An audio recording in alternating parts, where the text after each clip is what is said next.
everybody, and welcome to Taking Control, the ADHD podcast on rashpixel.fm. I'm Pete Wright, and I'm here with Nikki Kinzer. Hello, Nikki. Hello, Pete Wright. How are you? Oh, I'm really good. I'm super mindful. Are you? Oh, Me yeah, too. I'm feeling it. I am super feeling it. Yes, and you know why? Because our friend Casey Dixon is back. Hi, Casey. Hi, guys. How are you? you sound really, see, I'm pumped, and you sound really mindful. I am so mindful and calm. It's that time of year, you know? It is that time of year. We are going to be talking all about the holidays and dealing with the holiday stresses and anxiety. Casey is back from mindfullyADD.com. She is a fantastic ADHD coach, and she is here to talk us down from all that holiday anxiety. Mindfulness and stress are obviously on deck, along with a few questions from you all about how to deal with family and relationships. Casey, we've so missed you. Thank you for coming back. It's great to be back again. We don't have a lot of shows in December about the holidays. And so I thought, if we're going to have one, this is it. This is the most important one to have, is how to stay calm. I know with a lot of my clients already, they are feeling the stress of Christmas shopping and getting things done and relationships and how to deal with, some that are maybe harder than others. And it's just a time where we want to be joyful, we want to be happy, but there's also just so much stress and overwhelm.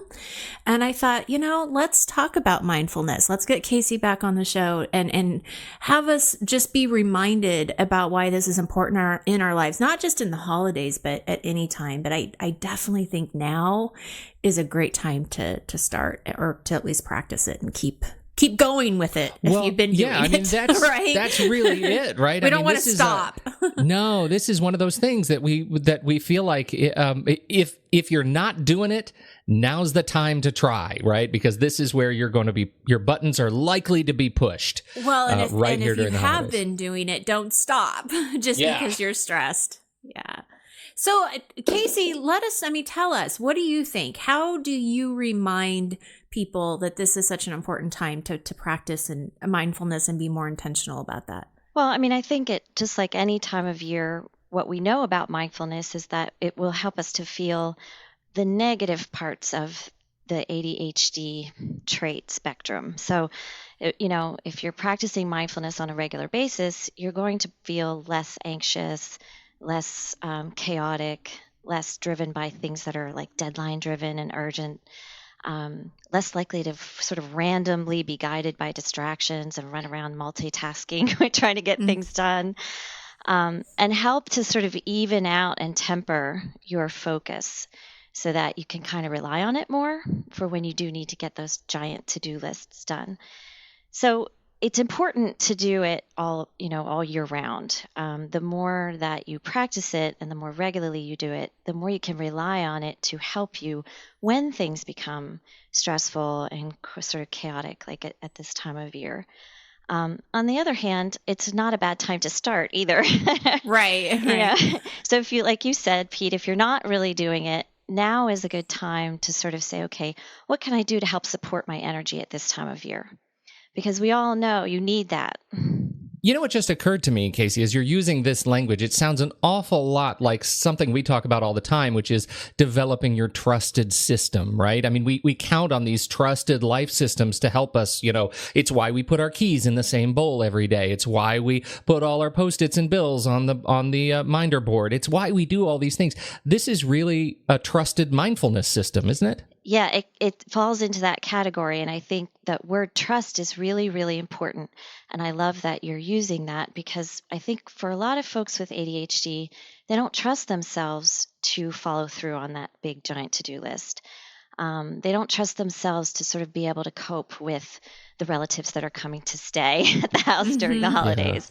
Yeah. They don't trust themselves to have a nice, calm holiday dinner on the table on time. So there's this anticipatory lack of trust, which creates a lot of anxiety. And so we do need systems to help sort of offload that into the external world. So like you said, I don't trust myself to be able to find my keys, but I know I have that external system of putting them in that one spot that I always put them in. And mindfulness really can be part of that. I know if I'm going to have to go to a holiday party and I'm going to see some people there and I'm a little bit nervous about that, that's a good time to sort of stop and take a pause and practice a little mindfulness before you go, just to give you a reset on your energy. It's like a reboot on your energy system that will help to develop calm. So you can rely on it that way as sort of as needed, trusted system. It also, I think the other important piece about mindfulness is it helps us to optimize how our brain is functioning all the time. So it's not just sort of an when I need it kind of strategy. It's I'm going to do it so that I'm always sort of feeling a little bit calmer. I'm able to handle things a little bit more adeptly when they come up and are stressful, whether we can expect them or not. Well, and I think what I'm hearing you say that this is something that they start now, but they continue to practice this throughout all of 2017. So they continue to do it through the next year. That next year at this time, they're not going to have the same feelings of anxiety and stress because they have that system to rely on, that they know that this is something that they can trust, and it's not as overwhelming, I would assume, is what you're saying, right? Okay. Yeah, absolutely. So you don't end up going into like DEFCON mode, like you have to really, oh my God, I should be meditating 4 hours a day, right? Just to make up for all the stress that I well, haven't and then been that's taking care stressful because you're thinking, where am I going to find 4 hours to sit in a meditation? But I do think that it's not a magic bullet or a panacea. Yes, stressful times are going to be stressful. So even if you practice mindfulness all throughout 2017 and you get to the holidays and you have a lot of stressful things going on, you're still going to experience that. You just won't experience it in the same way. The way that makes you feel like you can't handle it, or that you're going to overreact emotionally, or, sort of by running around randomly doing things in a chaotic way. It gives you the ability to pause and recognize that stress and then move forward in an intentional way. So it doesn't make life sort of rosy all the time, right, right. But it allows us to handle it a little better. And the more you practice it and the more consistent your practice is, the easier that gets. And that's, I think, a very clear distinction that yes, it's not this magic thing that's all of a sudden going to make your ADHD go away or your stress go away, but it helps manage both. Right. And it does reduce the ADHD symptoms. So whether, we look at the brain, is that actually changing your brain chemistry? Well, the answer is yes. So there's a little piece of that. It'll help make your ADHD go away for some people. The research is showing about 80% of those people who are practicing regularly will have brain changes that look like reduced ADHD. But I think if we just we don't know exactly how that mechanism works yet. So if we just look at how do we experience life, it's going to help you to experience life in a more even way that you can trust yourself to cope and get through it. So what would you say to the person who is concerned about having a guest in their home? And this actually just recently came up. I was working with a college student, and she was concerned about going back home because she knew that her grandparents were going to be there for a pretty lengthy amount of time. I mean, this just wasn't just over Christmas and Christmas Eve. I mean, it's going to be like about a week and a half that they're there. And she was concerned about how that was going to affect her. Was she still going to be able to, go out and have fun with her friends? And how was she going to deal with some of these conversations, because they are much more conservative than she is. And I know what I told her, and I'm happy to give that information out in just a minute, but I'm really curious to know what you would say in that situation and any other situation where you might be a little bit nervous about a guest coming. Well, I love that, because I just had this conversation yesterday as well with one of my clients whose son he lives in California. She lives in Pennsylvania, is coming home for the holidays. She was anticipating not being able to cope with that. That was sort of where she was feeling tons of anxiety, trying to clean out his room, so that he had a nice place to stay. But just, how am I going to deal with having him back in the house?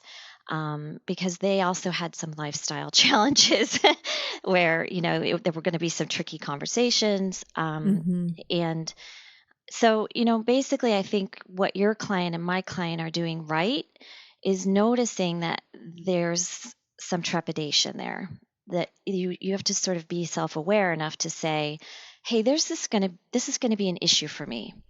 I'm noticing that I'm feeling anxious about this person being in my home or me being in their home, whatever way it goes.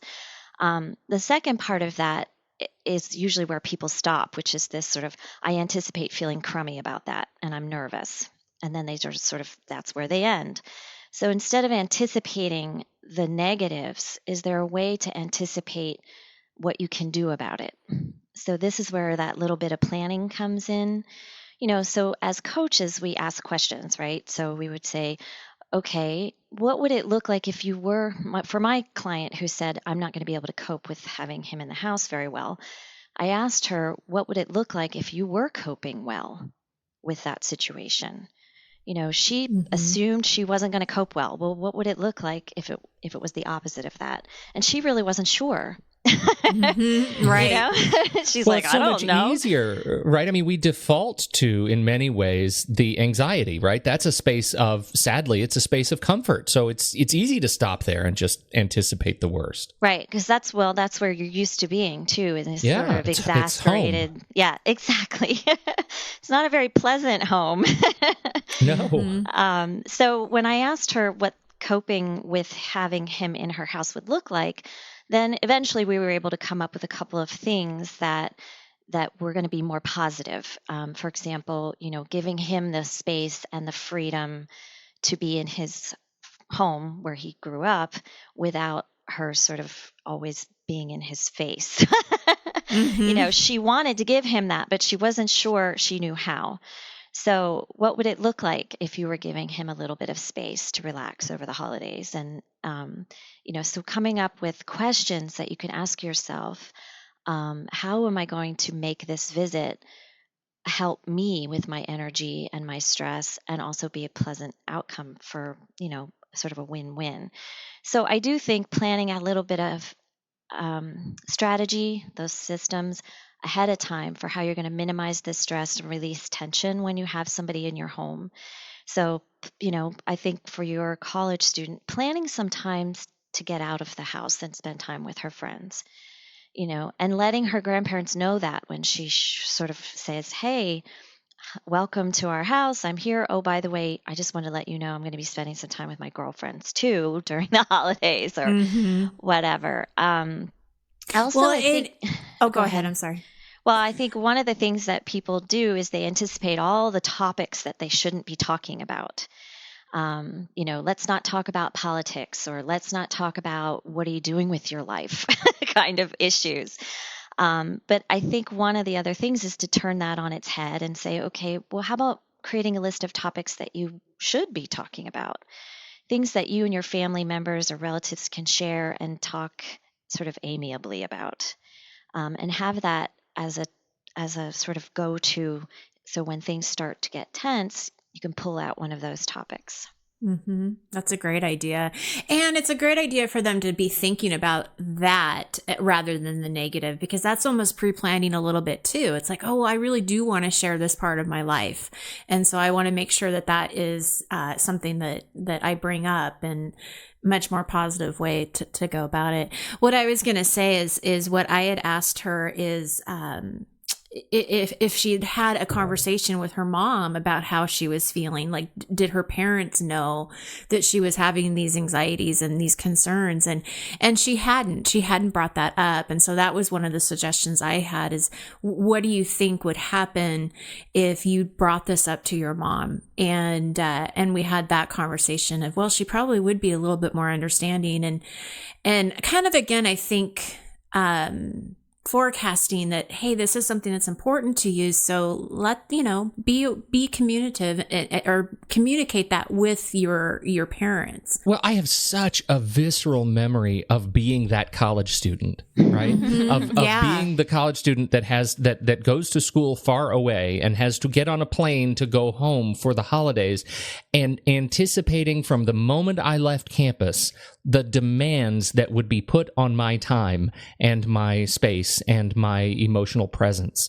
And that, it's that sort of, here's a full travel day that I get to stew in it just to get off the plane and walk out and start communicating that anxiety and stress and demand in that first hug. And it starts so poorly. I absolutely resonate. I'm sitting here listening to you guys talk about that. I absolutely resonate with that. It takes me back to my 18-year-old self and remembering that I never did talk about it.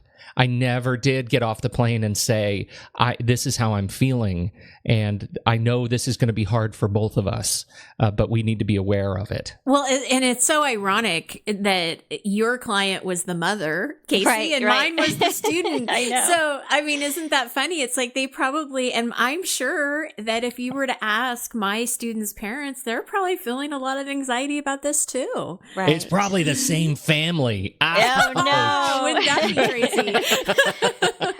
But I love your example, Pete, because I think one of the things as young people, so college-aged kids, we have to learn how to do to be more adult as we get more mature, is to manage other people's expectations of us. So, you were coming home feeling like all these expectations were piled on you about how you're going to be and how available you're going to be and how you're going to act while you're at home. But part of the thing of growing up is starting to teach other people what to expect from us. And I think that that's true from, that age group, and also for the moms and grandparents. It's like, and for people who don't have kids coming home, if I send out 600 Christmas cards every year, then people are going to start to expect that for me. But if I don't, and I only send them to my closest family and friends, then that's what they expect from me. So managing the expectations of people around us is going to be a huge piece of managing stress and how we feel like we're in control of our own sort of being when we can be present in the moment. Well, and it's to great benefit that you practice this personally, right? You're not just taking care of the people who have expectations of you. You are really taking care of yourself. That's right. Yeah. Right. That's right. Yeah. And I think for people who have ADHD traits, it's really difficult to have that internal locus of control, as we call it, but that internal sense of control. We sort of bounce around and let the external environment tell us what to do, and we give over our direction to other people. So a lot of times that includes expectations. And I think managing your ADHD well during times of stress means being really clear about what people can expect from you. So this leads to a question. What would you say, or suggestions you would give to people who do feel a little out of control when it comes to impulsive behavior? Like, so, okay, that conversation got started and it's getting a little heated and, what would you say in that situation? Well, I mean, obviously, as you know from working with coaching clients, all of those contexts are different. And what I would say is have a couple of key questions to ask yourself in those types of moments, like, how am I feeling about this situation? Is there a way for me to change what's going on right now in a positive way instead of just reacting in a really sort of negative emotional way? But whenever there's sort of this rule that I take with, it's not a rule, but there's a methodology to dealing with ADHD. And this is true in an impulsive situation. It's true when you're trying to meet other people's expectations. It's true when you have this gigantic to-do list that you're feeling overwhelmed with. But the first thing is to sort of optimize the way your brain is functioning. And that's part of that self-care stuff that was mentioned. So are you sleeping? Did you remember to eat today? Right. Taking your medications. Mindfulness is a part of that. Exercise. So making sure that you're doing those things as much as possible to take the best care of yourself as possible so that your brain is at its sort of optimal.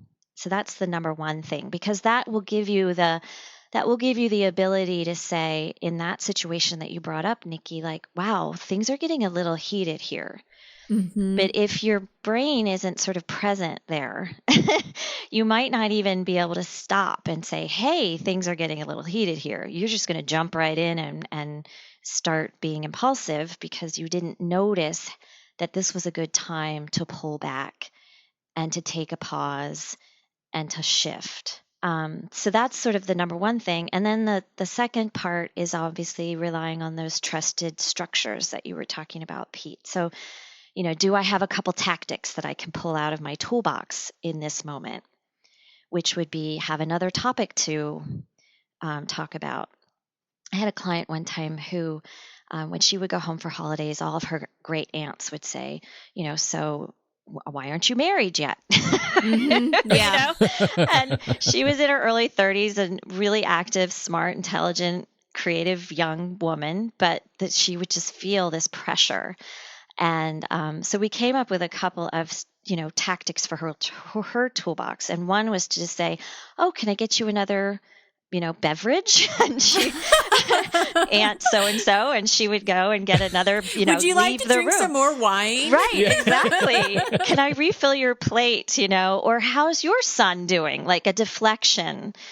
To change the subject, or she would just sort of leave the room and go into a different space, have questions that she could ask them. So if you can come up with specific tactics for your anticipated pitfalls, that would be the best strategy. But of course, you have to be able to stop and say, I am not going to jump in here and say to my aunt, no, I'm not married yet. What about Right. it? Yeah.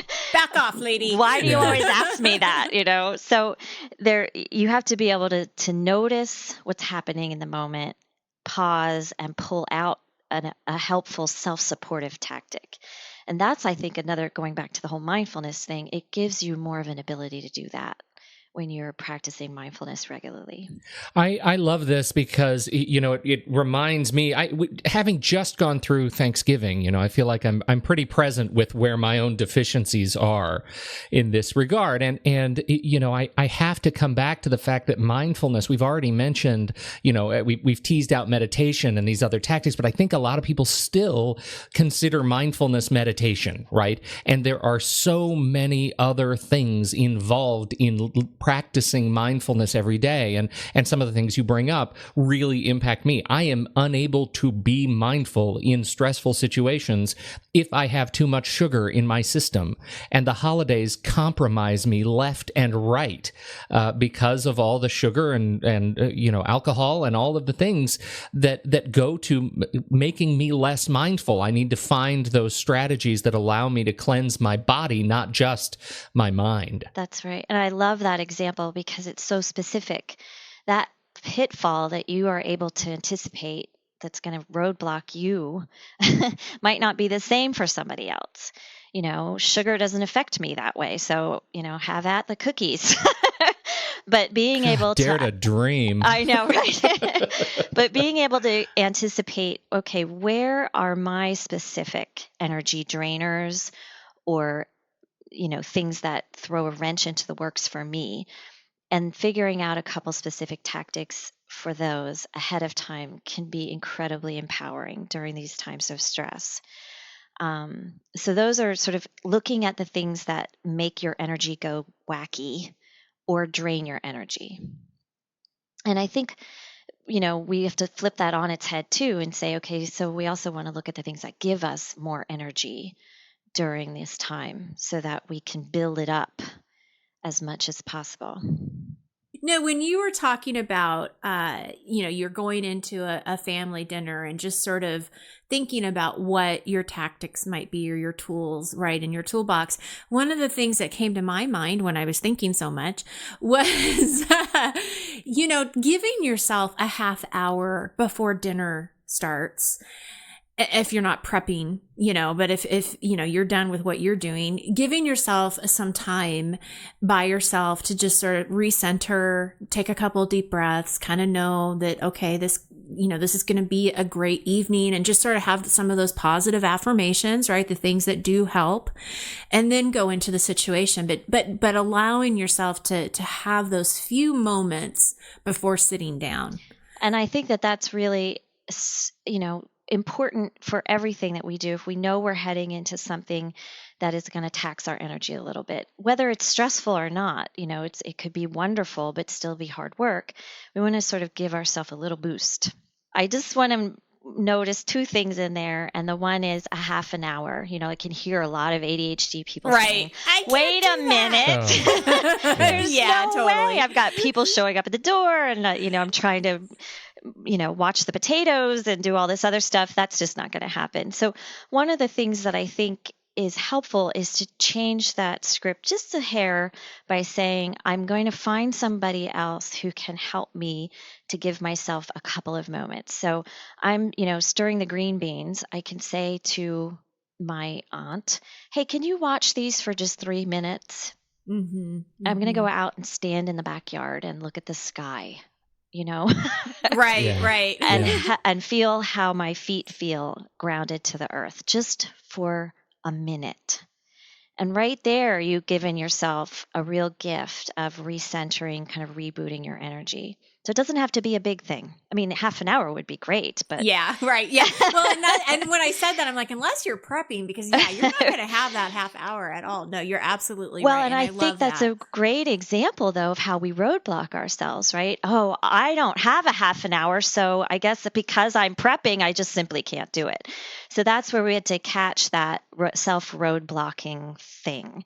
I did it to myself. I'm working out at the fitness center, and I meet somebody there, and he said, well, let's go twice next week. And the first thing I thought of was, there is no way Yeah. that I can come and work out for 2 hours next week because I'm too busy, just like everybody else. I haven't done my Christmas shopping yet. We still have some decorating to do. There's just piles of things to be done. And I thought, this is a classic example of how I'm allowing the stress of the holidays to sabotage my own self-care. And so I'm roadblocking myself. So what I need to do is say, okay, I can sacrifice 2 hours to go and work out at the fitness center. I just have to go home and sort of figure out where I'm going to fit them in, and then figure out where I'm going to fit everything else in around that. But catching those little roadblocks where you're like, well, guess I can't do that, and then gently tweaking it so that it's more doable is really important. When's the last time you guys have seen National Lampoon's Christmas Vacation? Oh my goodness. We watch it every year.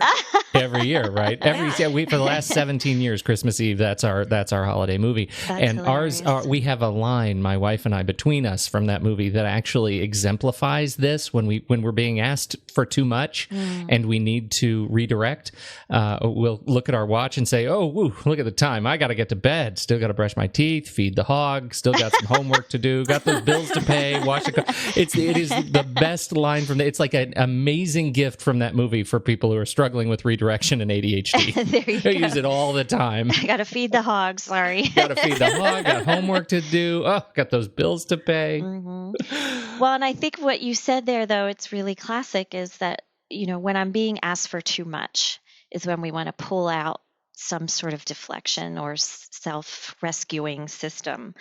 But a lot of times those being asked for too much things are coming from inside our own selves. We ask ourselves to do too much. I have a woman who I work with. She's got 4 kids, and she's a stay-at-home mom, and she is really involved in her church, and Christmas is a big deal for her. It's supposed to be, like you said, a wonderful, joyous time in her family's life. And she said to me the other day, I hate Christmas. Oh, oh, that's so sad. I know. And I could feel her energy, it was desperate. And I said, okay, well, let's talk about that. What is getting in your way of experiencing Christmas in a joyful family time kind of way? And she just went on and on and on. Oh, I have to set up this tree, and every year it drives me crazy, and I have to send out these cards, and I have to do this and this. Next thing you know, she's got 50,000 things on her to-do list. And she's just like, I can't, my energy's gone. I can't do it. So her expectations of what Christmas looks like were getting in the way of her actually participating in Christmas, and enjoying it and being present with her family, and so I said, well, she kept going back to the tree. And it was like, okay, so let's talk about the tree. Why is this tree such a roadblock? Well, it's a 9-foot Christmas tree. Like, okay, Wow. yeah. And who is helping you install the 9-foot Christmas tree? Oh no, she has to do that all herself. And I'm like, okay, so do you really need a 9-foot tree?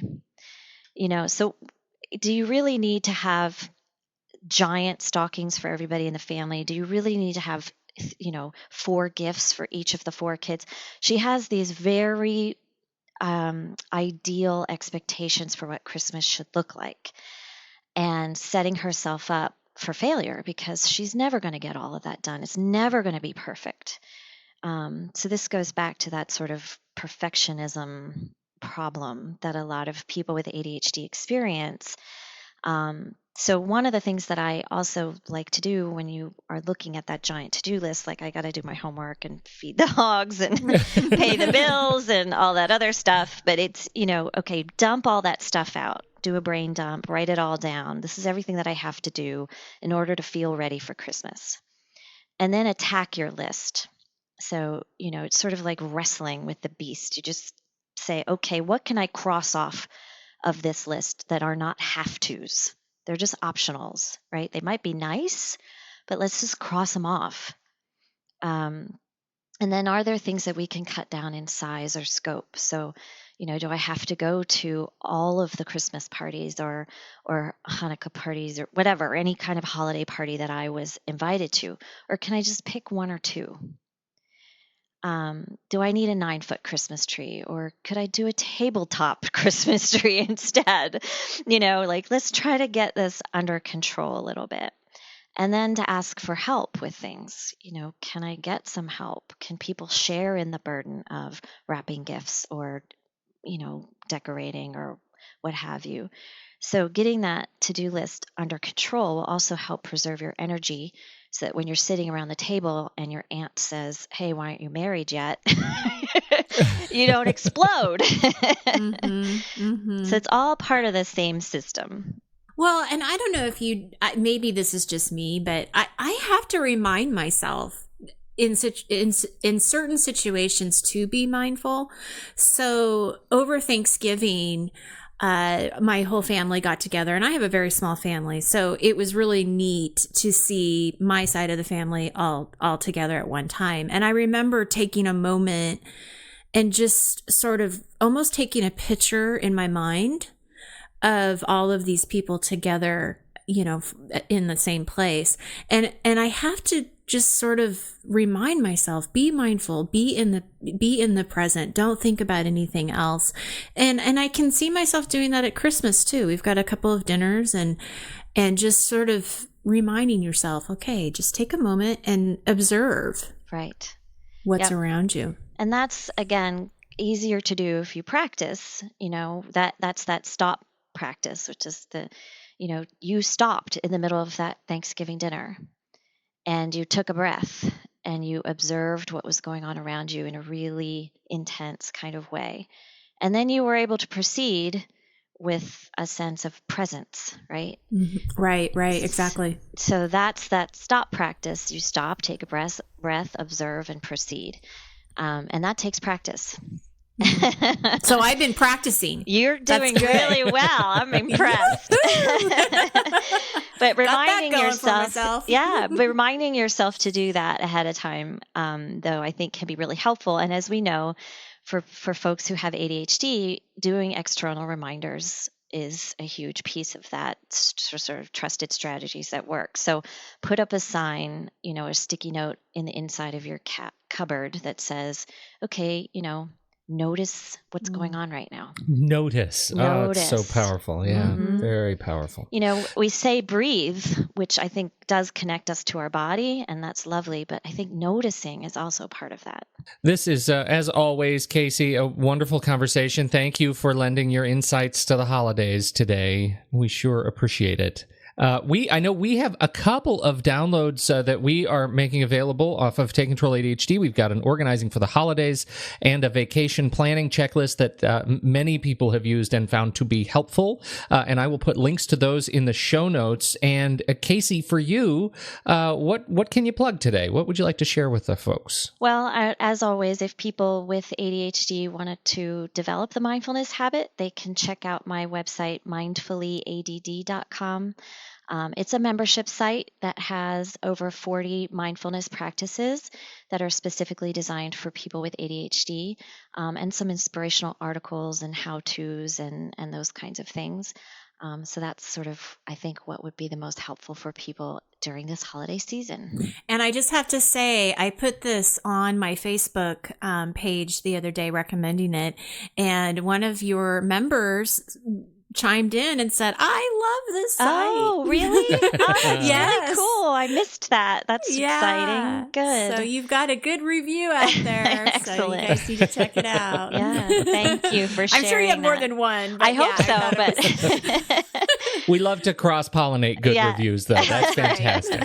Any of that. The more of that, the better. Thank you. Thank you so much, Casey Dixon. You, as always, you're a treat. We really appreciate your insights and wisdom on the show. Thank you, and happy holidays. Yes, and that seems like it seems like loaded with double meaning after today's conversation. Exactly right. And I think so, Nikki. You and I have just a couple more things going on before the end of the year, right? I don't know. Do we? See, I'm so in the present that I'm only thinking there you about go. right Look at now. how mindful you are. What do we actually have going are. on, B? No, we do. We have two more shows going on. A lot of podcasts are saying good night for the year over this next week. Not us. We've got not us. No way.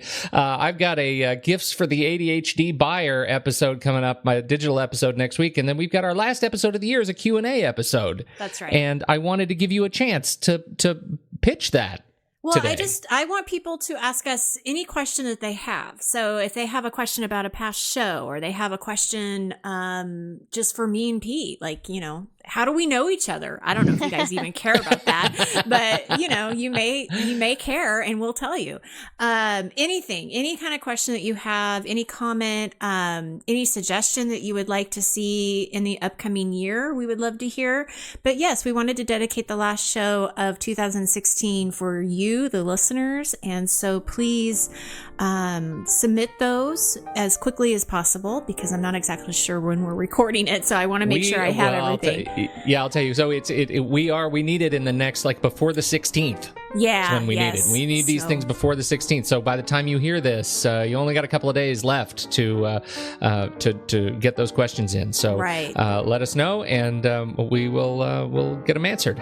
Absolutely. And I think that's it. Well, I was just going to say, they can ask the question either on my Facebook page, or they can email me directly at Nikki@TakeControlADHD. They can go to the website and use the contact page. Twitter, we're watching Twitter. Yeah, I mean, you can share your question wherever you are. I will get it. Yep, absolutely. All right, I think that's it. On behalf of the wonderful Casey Dixon and the wonderful Nikki Kinzer, I'm Pete Wright. Thank you, everybody, for downloading and tuning in this week, and we will catch you next week right here on Taking Control, the ADHD podcast.